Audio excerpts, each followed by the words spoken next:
Hello, everyone. Hello. So, let's get into this book for the book of the month. Now, as you recall, I got the book last month in July, but it got a little crazy. So I said, you know what? I'll save it for August. And so the name of this book, and I will post a picture later because I know it's showing up backwards now, I think. But it's 13 things mentally strong people don't do. Okay. So we're going to go through this. For the whole month. So I'll go through 3 or 4 things at a time and just go through the highlights. And hopefully you guys got the book. If you did not, it's okay. We can go through it together. You can get it later. You can always pop on and just comment. I'm going to have this on my YouTube station, but I'm also going to put this on my Facebook book club page. So you can go on there, you can, video chat back, you can, make comments or, just however you want to do that. But I really like this book. I selected it because a lot of times you get books that say, things that, strong people should do. But you hardly ever get something that says what you shouldn't do. And there's so many things that mentally strong people should not do. Okay, so let's get into it. So first of all, let's talk about what is mental strength. So basically, mental strength, we're talking about improving your ability to regulate your emotions and to manage your thoughts and your behaviors, and then behave in a positive manner despite your circumstances. And we want to just, we say despite your circumstances because there's always something going on every day, all day. From the time you wake up, I don't care if it's, you couldn't sleep because, like for me this morning, the man out there, I don't know what he's doing, but it woke me up. So you start your day off like that, right? And so it's so easy for it to take you in a certain place. So we really do have to be mentally strong, and we have to just kind of regulate our emotions, or you can start your day off in a certain way and all of a sudden you have convinced yourself that the rest of your day is going to be awful. So we want to try and nip that in the bud, so to speak. So there's really several factors at play to determine how easy or difficult it's going to be for you to develop that mental strength. One is genetics, okay? Because, it plays a role in your genetics, your parents, your grandparents. I find that, like me, I'm a lot like my grandparents, a lot, especially my paternal grandfather. And I'm a lot like my maternal grandmother. So, and there I have other, traits that are a lot like, my grandmother's as well. But genetics plays a huge part. Your personality is going to play a huge part in how have strong you are and how you're able to do that. Some people, are very sensitive, and so it's harder for them. Some people have thicker skin. And again, that might be, how they were raised. I tend to have thicker skin. So my personality is such that I don't let a lot of things get in me, get under my skin. Because, I was raised to believe that when people are able to get under your skin, they win. And sometimes the reason people do that is just so they can win. So I've just been the kind of person I'm like, no matter what, I'm not going to let somebody else ruin my day, my life, and just put me in a certain place. Now, obviously, that doesn't work all the time, but you get to a point where you're able to kind of grab a hold of that while it's happening. And then the other thing are your experiences, what you've been through. People who've been through a whole lot, it's harder for them. And then people who have not been through a whole lot, they haven't had to really deal with all of that. So they haven't been worn down, I guess is what I'm saying, just by constant thing. So in order to understand mental strength, you have to learn how your thoughts, your behaviors, and your feelings are all intertwined. They're all mixed in, all of that. It's not one or the other, it's all of that. So what you have to do is that you have to choose behavior based on balanced emotions and rational thinking. And I remember a long time ago, a friend of mine said something to me that I have held on to, and this was probably, I want to say almost 20 years ago. And he said to me, make decisions based on fact, not how you feel. because your feelings will change, but the facts don't. And I remember that because when he said it, I'm like, what you talking about? Facts can change. Like, things change all the time. But he was correct. You know, your feelings just depends on your emotions, what's going on, who made you mad. Those are going to be all over the place. You like somebody today, you don't like them tomorrow. You know what I'm saying? You're in love with this person today. It's the love of my life. Oh my God, I'll never love anybody else. And 5 years later, you got a whole different husband. That's the love of your life. So, but the facts don't change. So that's why, you know, you want to choose your behavior based on facts. And so you have to kind of learn to balance your emotions and rein those suckers in, okay? And rational thinking. You need rational thinking. So there's some benefits to mental strength, okay? Your increased resilience to stress, because things are going to happen that stresses. But so if you develop that mental strength, you'll be more resilient to the stress. You can handle it better. Improve life statistics. You know, they tell you stress kills. Heart attack, diabetes, high blood pressure. Stress kills. So if you can manage that, your life satisfaction is going to be better. And enhance performance in whether you're trying to be a better parent, a better student, increase your productivity in your business, at your job, perform better if you're an athlete, whatever it is. It will be better. You'll enhance your performance. So now what we're going to talk about is that's just leading up to the 13 things. Okay. So number one, don't waste time feeling sorry for yourself. That's the first thing mentally strong people do not do. We don't sit around just feeling sorry for ourselves. Somebody told maybe one of my grandmothers. You know, I have great grandparents, because as I was growing up, I was like the second grandchild on both sides. The first on one side, the second on the other side, and the first was living in another state. So it's like I was the first. So I got all the attention.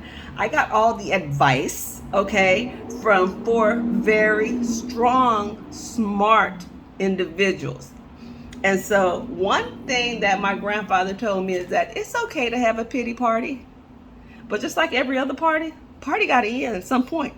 So you have your pity party, and then that party it's got to end. So you can't just, waste too much time feeling sorry for yourself and being just drawn into this pity, like, woe is me. Because John Gardner says, I don't know who that is, but it's in the book, right? I'm gonna look up who he is. A writer, I suppose.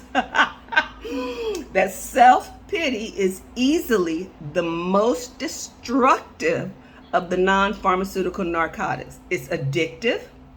It gives that momentary pleasure, and it separates you from reality. So you keep coming back to it. And I know some people like that. Like every time you talk to them, it's like, poor me. That self-pity, poor me. This keeps happening to me. And I'm like, you have the power to change that though. So easily. Well, I won't say easily, but you have the power to change it. If you're just complaining about so and so treats you bad all the time, why you still dealing with so and so? Stop dealing with so and so. Block them. Oh Lord, that block button and that block. Ooh, that's the best thing that happened to these cell phones is block. The word block. I block. I'm in business. I'm self-employed, so I don't. And I pick my friends on social media very carefully. I don't have to block people that often, but I have blocked. And I will block. I'm not afraid to. So you just have to remember that self-pity, it can literally consume you until it just eventually changes your thoughts and behaviors. So just remember that feeling sorry for yourself is self-destructive. It hinders living a full life because it's a waste of time. It leads to more negative emotions, and it can become self-fulfilling. Like if you talking around, oh my God, I'm so fat, I'm so fat, I'm so fat. You know what? You're gonna keep in your mouth fat. Oh my God, I just can't make any friends. I can't make any friends. You're not gonna make any friends. You're not gonna make any friends. First of all, who wanna be around somebody like that? Oh my God, I just hate my job. I hate my job. It's the worst job. That's all you do. What you gonna do about it?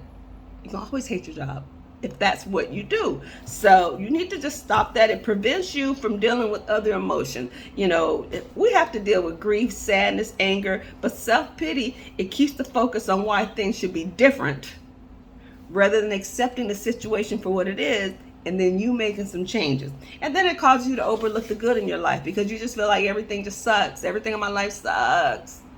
It interferes with relationships because, like I said, who wants to hang around? Who wants to be friends? Who wants to have a girlfriend? Who wants to be married to somebody that's just always just negative and feeling sorry for themselves? So stop feeling sorry for yourself, okay? Behave in a manner that makes it hard to feel sorry for yourself.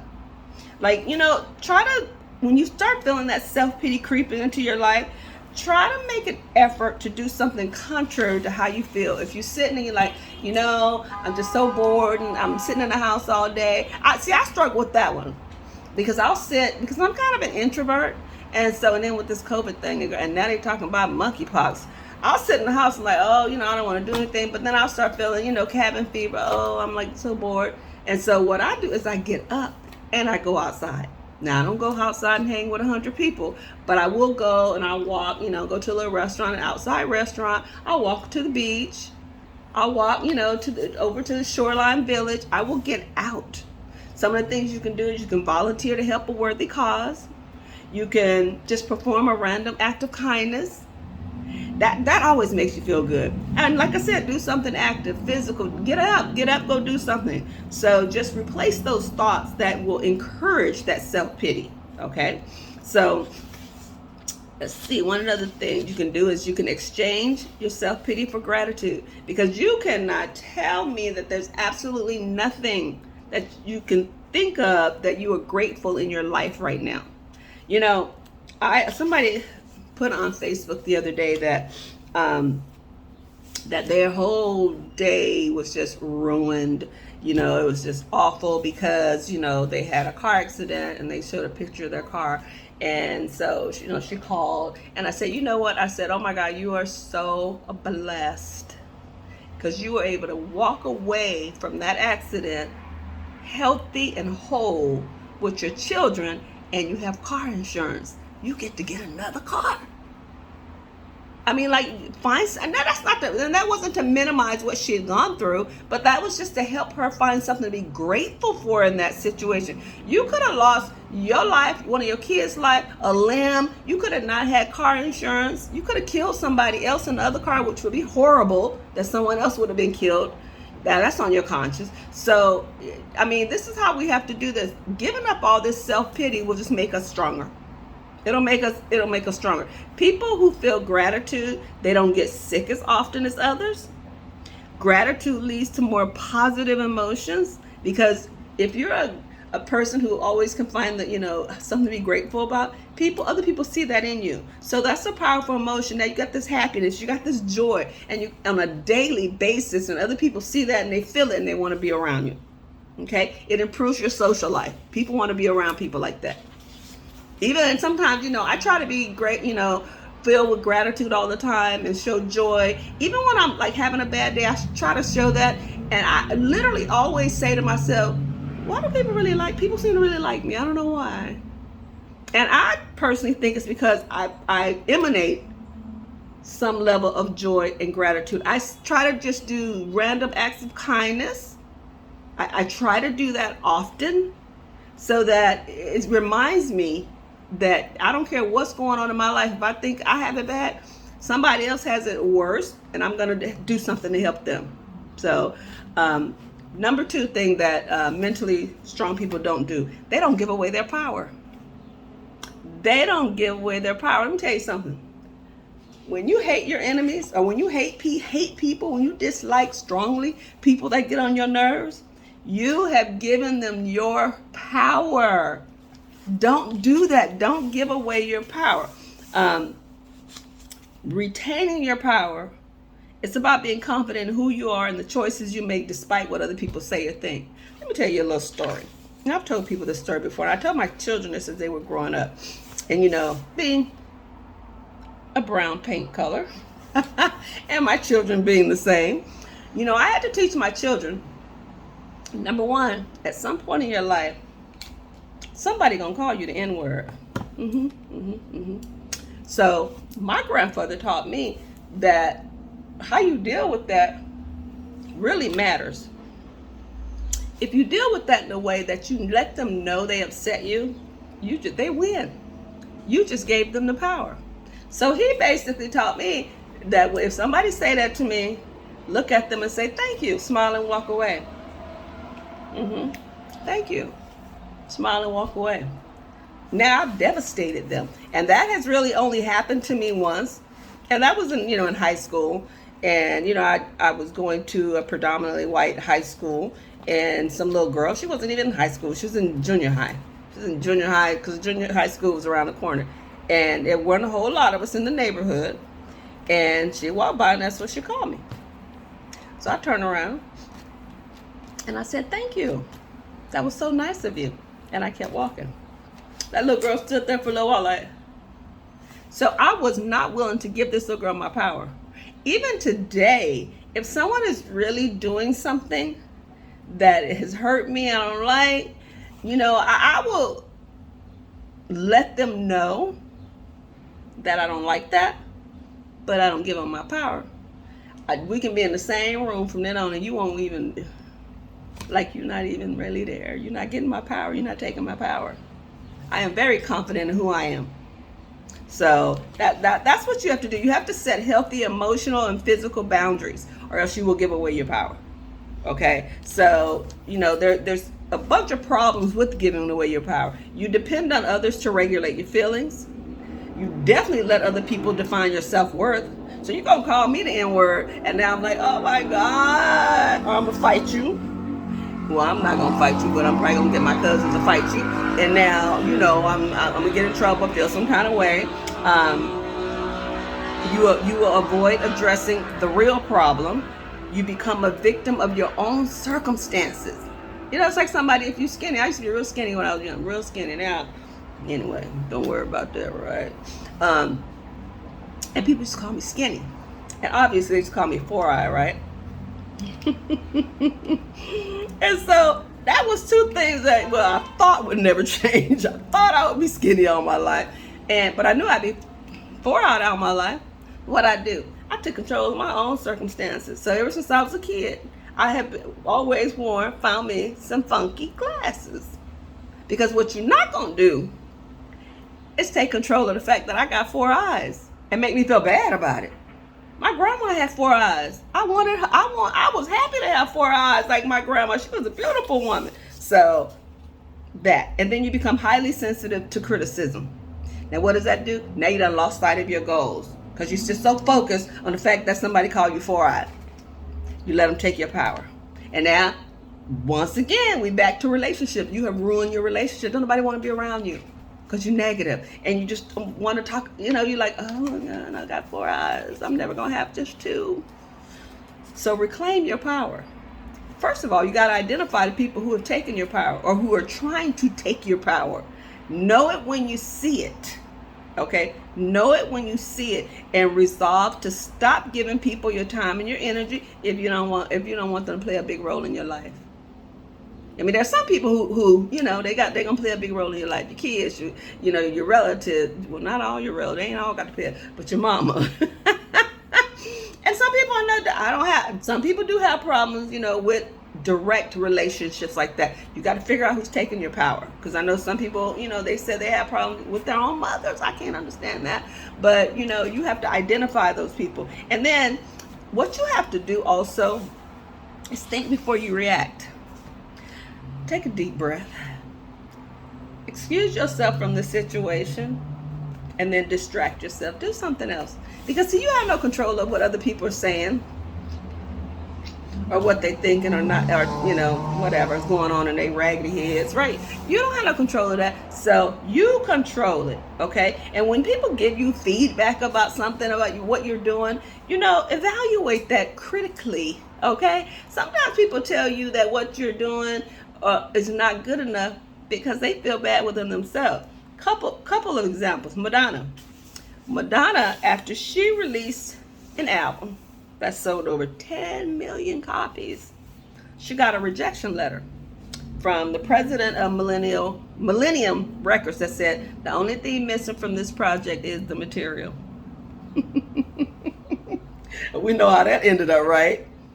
Andy Warhol, he tried to give away one of his paintings to the Museum of Modern Art for free, and they declined it. Now, there's a museum called the Andy Warhol Museum, and it's the largest museum in the United States dedicated to a single artist.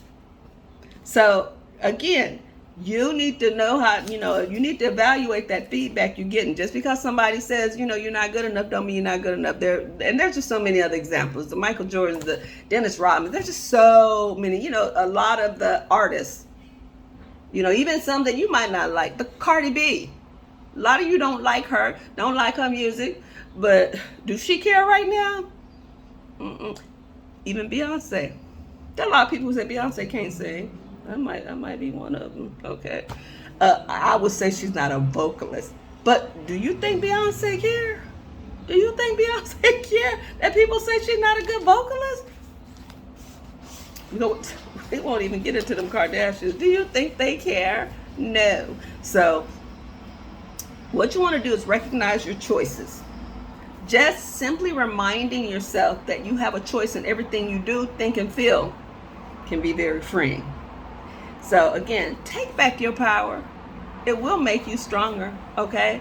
It will make you stronger. So, and let's not even talk about Oprah Winfrey, her beginnings and everything that she went through, and and now she's the most powerful woman by, or named the world's most powerful woman by CNN and Time.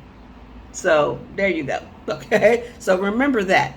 So, and then number 3, the third thing that mentally strong people don't do, they don't shy away from change. Life is a constant change. You know what? I'm going to show you this, because in each chapter, they have a little checklist. And it asks, do you do this? Do you do that? To identify where you have an issue. Up until this chapter, didn't have to check any checklist. This one, I don't know if you guys can see. You see all the checklists? I said, oh my God, this is me. This is what I'm doing. This is what I'm doing. And so the reason we shy away from change, most people do because they think that doing something different is too risky or it's uncomfortable. You get comfortable in where you are. And there's an old saying, I don't know, it may have been, Gary Keller, I don't know, somebody in real estate, get comfortable with being uncomfortable. Gary Keller, Tina Jamal, my old president, my other broker. I don't know. Somebody said that to me, and that makes sense. Get comfortable with being uncomfortable. And you have to be, ready to change.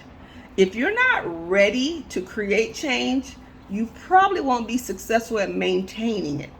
Okay, so there's 5 stages of change. There's the pre-contemplation. That's when you kind of, you haven't really identified a need to change. You're kind of throwing it around, but you haven't identified the need.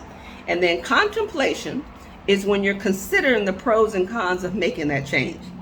Preparation is when you prepare to make that change. That's when you make the plan. And then action. That's where the concrete behavioral changes starts to take place. And then your maintenance. Maintenance is often overlooked, but it's the most essential. Because if you don't maintain whatever you start to do, then you're right back where you were. So why don't we do it? Fear. We're scared of the change. Avoiding discomfort. Maybe even grief. Maybe, it might remind you of something, and now I have to change it. And so you're stuck in this grief. You don't want to change it. Maybe you lost something or someone, and now to make a change, you don't want to. Okay. So the problem with shying away from change is that you'll remain stagnant. And so staying the same is getting stuck in a rut. You won't learn new things. Your life may not get better. You won't challenge yourself to develop healthier habits. Other people will outgrow you.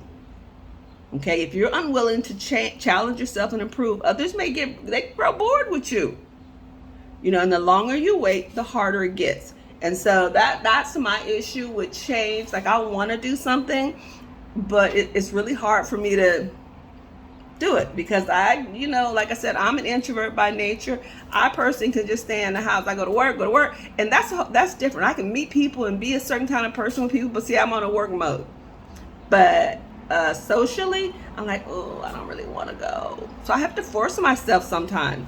So, accept change. And if you start by changing your life, you can make a difference in the lives of many other people. Remember that. So you may want to make a change, but if you make the change for yourself, the way you are changing other people's lives is that you're going to be a happier person. And when you're a happier person, there's other people around you. It's like I tell people all the time that if you don't start with yourself, you can't do anything for anybody else. So if you're unhappy, how are you going to try and teach your kids, your grandkids to be happy? You're not even happy. And if you think people don't notice that, they do. Okay? So one of the things you can do, identify pros and cons of the change. Maybe make a list of what's good about staying the same and what's bad about staying the same. Like for me, my thing is I need to get on some kind of workout thing. Okay, so right now I can kind of push it aside because I'm like, well, I'm not really overweight. Okay, I'm not really overweight. But I know that if I don't start to do something, I may not ever be overweight, but I would definitely be out of shape. And, I have a little vanity, so I don't want to be out of shape. So I have to recognize that and pay attention to that. And so that might make me make a change. I need, you need to manage your negative thoughts. Like, oh, this will never work. Oh, it'll be too hard. That's me. Oh, it'll be too hard. I got to get up a whole 30 minutes extra. Where I am now isn't that bad. I got to get rid of that. So that's what you have to do. Get rid of those thoughts. So you just got to create a successful plan for change. Create a goal for what you want to accomplish in the next 30 days. Establish whatever behavior changes you can make to reach that. Anticipate what your obstacles are going to be along the way. Establish some kind of accountability, whether it's with you, your friends. You write it down. You look at what you did every day, and then monitor the progress. And behave like the person you want to become. Okay, behave like that person, that hotshot person, and embracing that change will make you stronger. Sometimes change results in a complete transformation that can alter the entire course of your life. Because let's face it, your life gonna change whether you want it to or not. So you might as well be in control of that, right? And so that's where we are. Our first 3 things that mentally strong people don't do.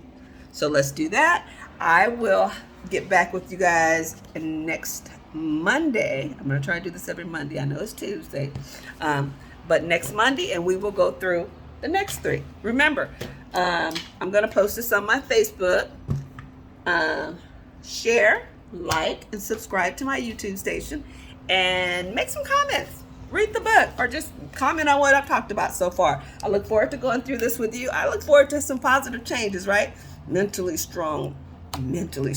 So you guys have a great day. I love you. Peace.